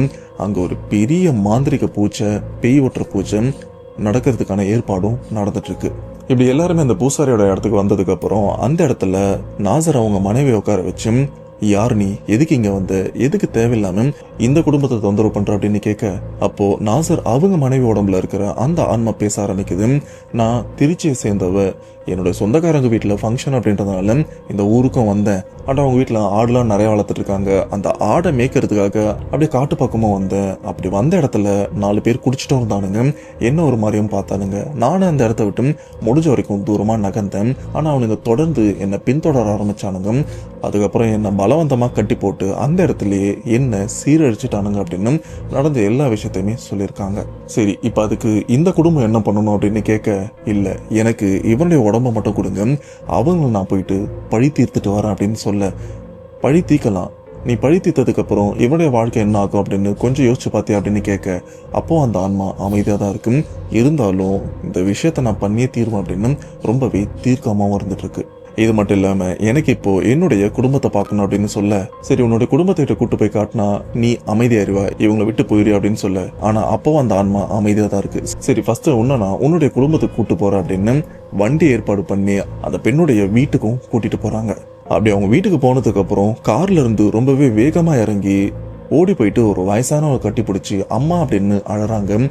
அந்த வயசானவங்களும் யார் இந்த பொண்ணு என்ன கட்டி பிடிக்கிறா அப்படின்னு கொஞ்சம் விசித்திரமா பார்க்க, அப்புறம் தான் தெரியுது அந்த வயசானவங்க இறந்து போன அந்த பொண்ணுடைய அம்மா அப்படின்னு. ஆனா நாசர் அவங்க மனைவி அவங்க குரல்ல பேசல, இறந்து போன அந்த பொண்ணுடைய குரல்ல பேசும்போது தான் அந்த அம்மாவுக்கும் புரிய வருது, இது செத்து போன என் பொண்ணுடைய குரல் மாதிரி இருக்கு, அப்ப இந்த பொண்ணு உடம்புல என் பொண்ணுடைய ஆன்மா இருக்கு அப்படின்னு அவரும் கட்டி பிடிச்சி பயங்கரமா அழறாங்க. ஆனா அந்த பொண்ணும் நான் இப்படிதான் இறந்தேன், இவன் தான் காரணம் அப்படின்னு எல்லா விஷயத்தையும் சொல்லி பயங்கரமா அழுதுட்டும் இருக்காங்க. சரி இப்ப ஃபேமிலி கூட எல்லாம் பேசியாச்சு.